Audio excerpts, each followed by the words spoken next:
So why is my program so different, right?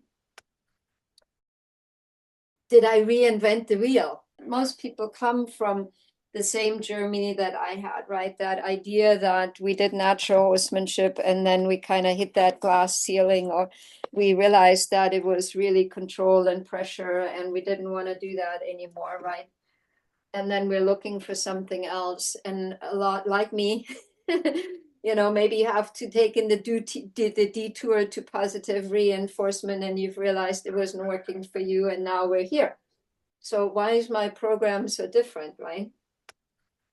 Did I reinvent the wheel? Natural horsemanship, NH, as sometimes people say, stallion. Here we have the LEADmare, right? And all the wonderful things that we're doing as the LEADmare. In natural horsemanship, you have escalating phases. In Pirelli, you used to say phase 1, 2, 3, 4. Phase 4 was effective. Suggest, ask, tell, promise. The fly, the mosquito, the blackbird, the eagle, things like that, right? It's escalating until, the horse does what we want it to do. And that's why it's dominant, right? That is a typical dominant way of going about it. We're not doing any phases, right? We have communication. And we're looking at our horse's feedback. And we're addressing the feedback and the feelings. And we're coming from a perspective of using intent, energy, body language.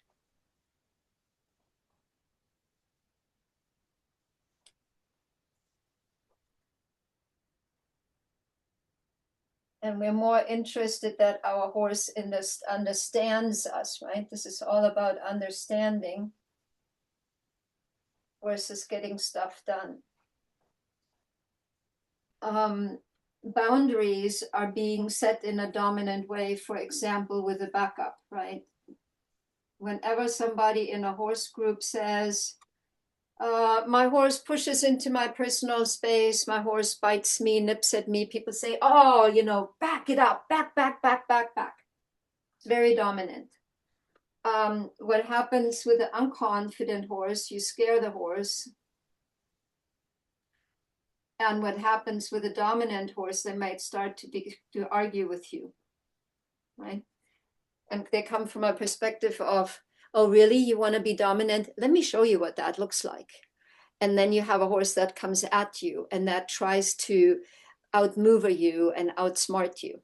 A lot of natural horsemanship people, they talk about respect and how the horse has to respect the human, right? And we're coming from a perspective that we need to earn respect. When my horse honors my personal space, that is what I want to feel. And it comes because of how we show up.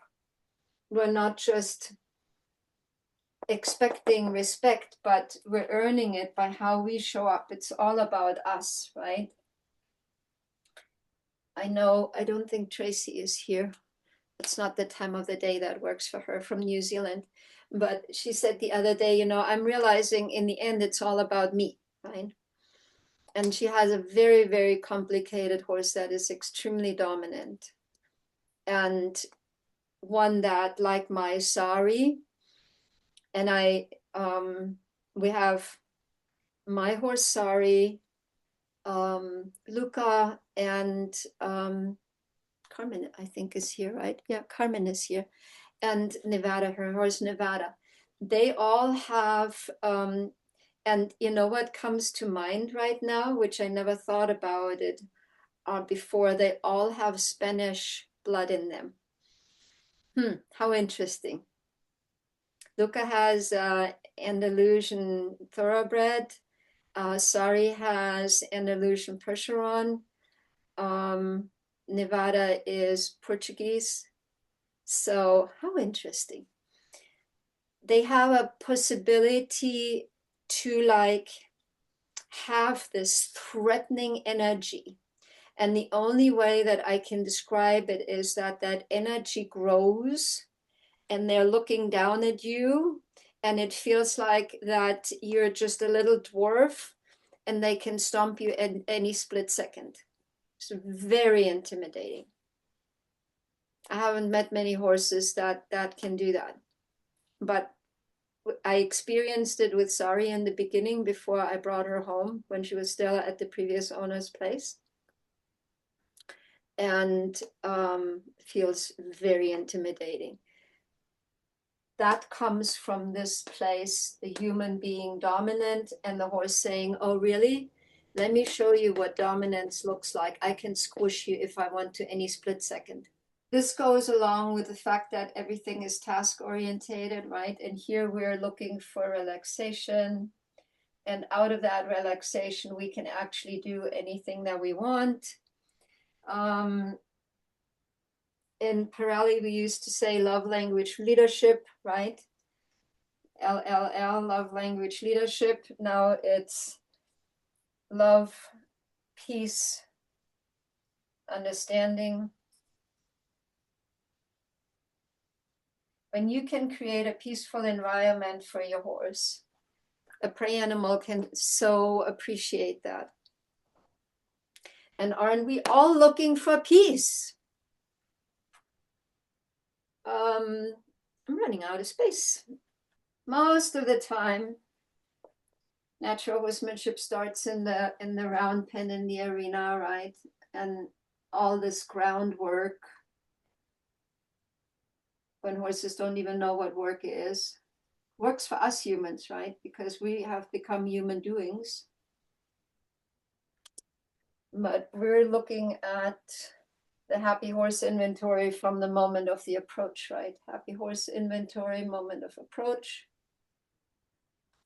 And we're working our way through this with the 5 areas of comfort and confidence and LEADmare principles. We don't just go step by step, move your front end, move your hind end, back up, go sideways, run around in a circle. We don't do anything like that. Natural horsemanship does online and then applies that to liberty. So they restrict, comes out of a restriction, out of manipulation, indoctrination. There used to be a game that we used to play when I was still a Pirelli instructor. One person would be with a horse in the middle. All the other people with their horses would be around, and every time around them, and every time the horse would turn away from the human, we would shake our flags or our sticks, and then the horse would turn around and would look at the human, and then we would stop with negative reinforcement. And you wouldn't believe how excited I was to play this game until I realized how unpleasant that actually is, because when the horse doesn't want to come to you, and then there are a whole herd of a whole tribe of humans standing around you that make you come to your human, it's not very nice, actually. Took me a while to figure that one out. Miss Luna, you have a privilege being in here today. Means no barking. So here we actually start at liberty, right? We want to have free will, free choice. We're not restricting at all. Freedom, right? Liberty not as the discipline, but as the freedom to choose, as the freedom to happily and willingly follow us because of how we show up. A lot of times what you see in natural horsemanship is tolerance and compliance.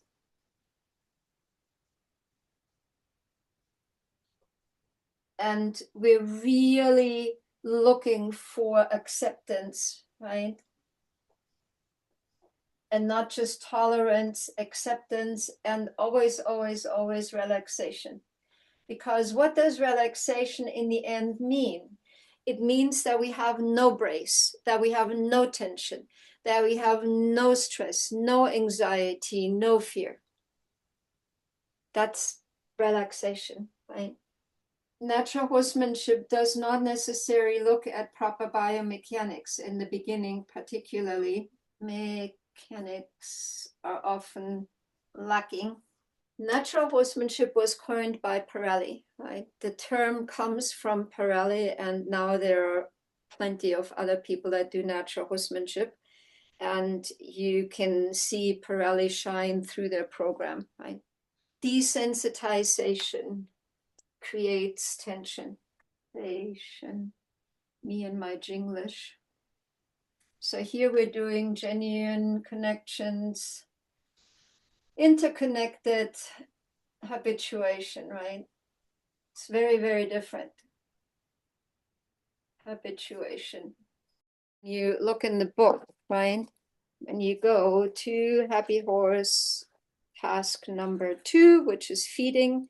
So that, for example, can be something that Kathy can work on with her horse, right? That we're creating relaxation during feeding times and healthy boundaries. A lot of times what happens is when we have a horse that is particularly frightened, we're wanting to be so kind and so soft and so sweet that we forget that boundaries are important. Your horse will not feel safe if you do not provide boundaries.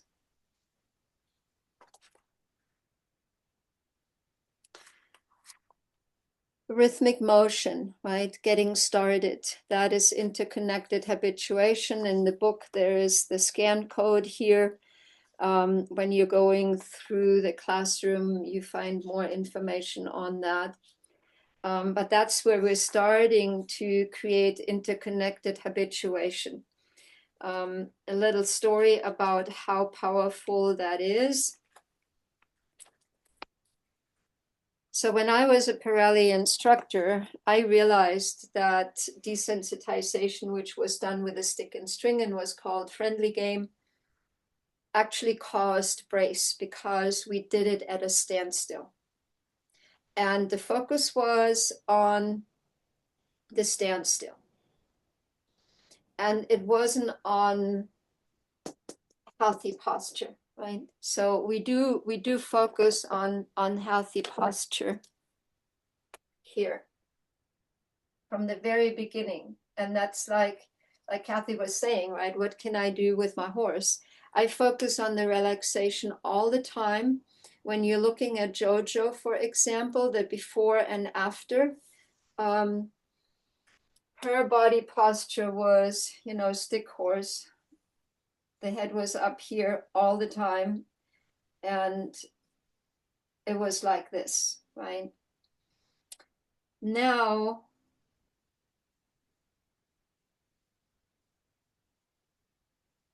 her head is most of the time like this. And we're getting this. What that means is it's not only good for the horse's body, but it also stops the brain from releasing stress hormones. The tricky thing about that is that in natural horsemanship, what you do is you put a halter on the horse and you have a lead rope and you pull the horse's head down. Okay. Who has learned to pull on the lead rope and to lower the horse's head that way? I have. To me, as a prey animal,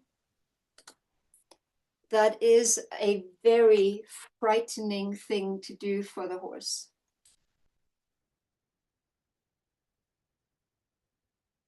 Just imagine yourself. You have somebody putting a halter on your head and they're pulling your head down when you're afraid.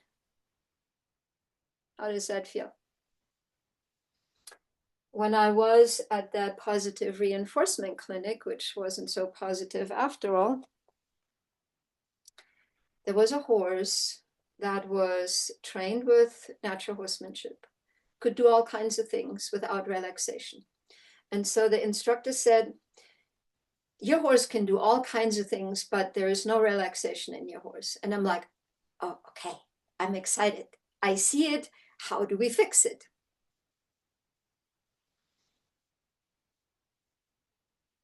How did he do it? stick, plastic bag, halter.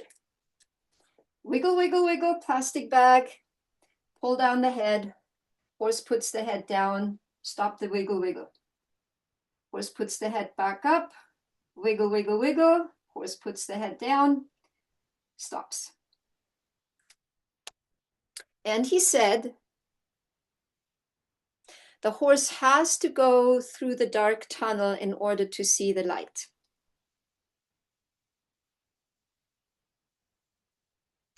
I made myself for 2 weeks watch these sessions every morning.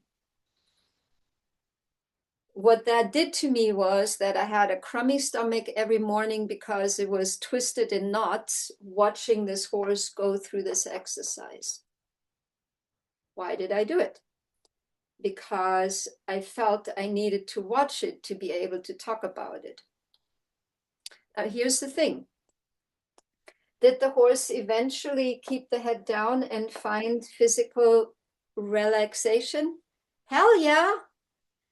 Would you want to stand there and have a plastic bag being shaken in your face all day long? Did that horse ever find mental, emotional relaxation and connection to the human? Absolutely not.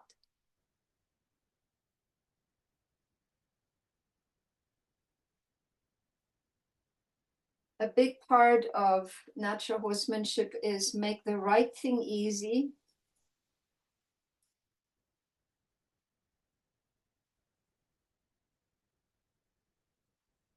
Easy, and I'm sure you can all finish that sentence, and make the wrong thing difficult. When I got Sari and Navi, my two Percheron Andalusian cross mares, I wasn't looking for another horse. I just saw their plight.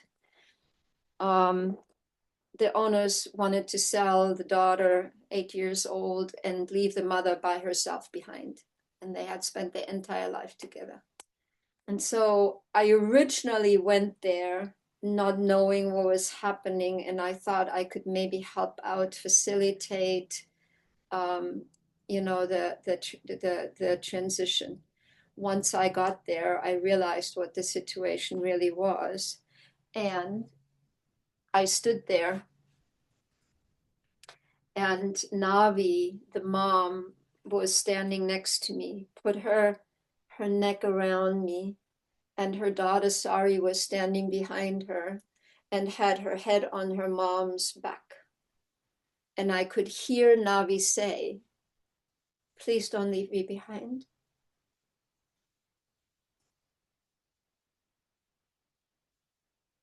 Most people wouldn't hear that. Please don't leave me behind. And so that started my whole journey on herdboundness. And this is a big part, right, of having a horse. That they'd rather be with their friends, their horsey friends, than with us. Why is that? Because they feel safe with the herd and they don't feel safe with us. It's the only reason. So when you look at natural horsemanship, and I haven't looked lately, so I'm sure it might be something else. But back then when I looked, there was an article on top of the Google search, and there was a video on top of the Google search. And so the guy in the video talked about, he said, okay, so this is why horses are herd bound. And I'm like, oh, this is going to be a good video, right? Because he says all the right things. And then he said, and this is how you fix it. Here's a herd. Here are all the other horses. You're going to ride over here, and you let your horse stand right here. Then you're going to ride back there, and you canter your horse around the herd and around and around and around, and then you ride away and you let your horse stand there. That's how you fix herd boundness.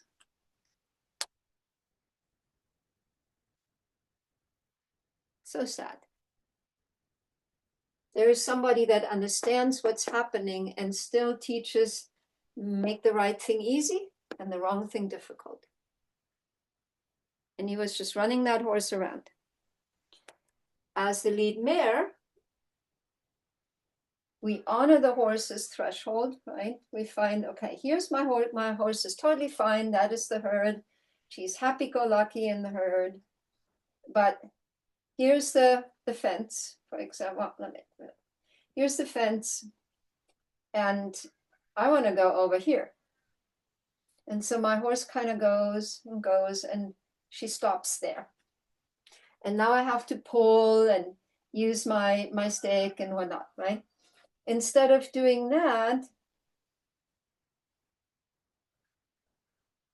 I'm gonna go to here. I'm gonna say, oh, you know what? I totally understand that you don't want to go any further. Let's go back there. Can we go back here? Oh, let's go back there. And pretty soon the horse is like, oh, I can do that. I still feel safe. So the next day, right, we're going to put that cone right here. And we're going to, oh, remember the cone? We go to the cone. We go to the cone. Remember the cone? We go to the cone. Remember the cone? We go to the cone. I had a student in Croatia. Her trainer said, your horse doesn't want to leave the property, easy fix. I stand behind your horse with a lunge whip, and every time your horse stops, I'm going to hit it on the butt. And she sends me a message and she says, is that a good idea? And I'm like, no. It took 3 weeks for her to be able to ride off the property on her own with this strategy where I'm like, of course you can feel safe with me. I'm not going to push and prod you and make you leave your herd. We're just going to stay where you're okay. And then the horse learns, oh, we're okay here. And then the cone becomes a marker. And every day, a few feet further, along with all the other things that you're doing with your horse that help your horse understand that my human is awesome because I always feel safe with my human. And there are other, things that are different, but those are some of the main points. For a second, it's Marie. Hi. I just wanted you to tell everybody that you made a fantastic short video on not disengaging the hind end as another practice in horsemanship so that everybody knows it's there. Yes, disengaging the hind end, another thing. Thank you for reminding me. I would have forgotten about that. Disengaging the hind end, another very normal natural horsemanship pattern. And it is not healthy for your horse. And I have a whole video about why. Very, very prolifically used in the natural horsemanship industry and not good for the horses. Hey, horsey friend, if you love this presentation and you would like to study with me, then hop over to my website. It's easy to do, www.guardiansofthehorse.com, and I have 3 options that you can choose from. Number 1 is my Guardians of the Horse membership, and you will have access to my entire relationship reset curriculum, the book, as well as the accompanying video course library. These are your step-by-step instructions that you can customize via self-study for you and your horse, with homework, with checklists, and everything that you need to know to let go of control, pressure, and treat focus training techniques.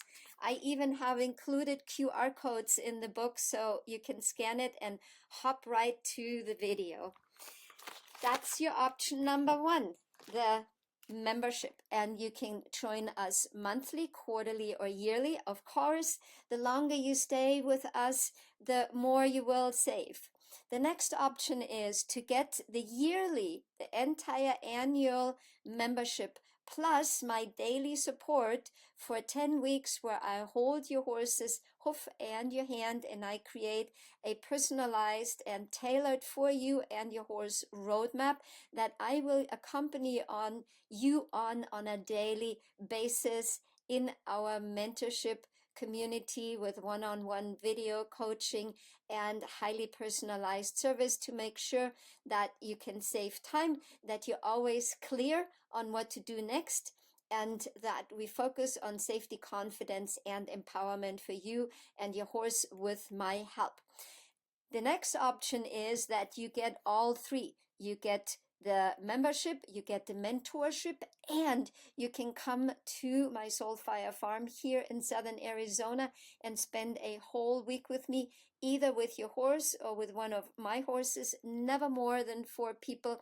Hop on over to guardiansofthehorse.com and check out some of the testimonials from my students that are currently already studying with me and have made marvelous progress by creating genuine interconnection with the horse, focusing on safety, confidence, and empowerment for horse and humans. I am here to help and support you. Thank you so much for watching, and have a blessed day. And as always, with lots of love, because love makes everything better, including our horsewomanship.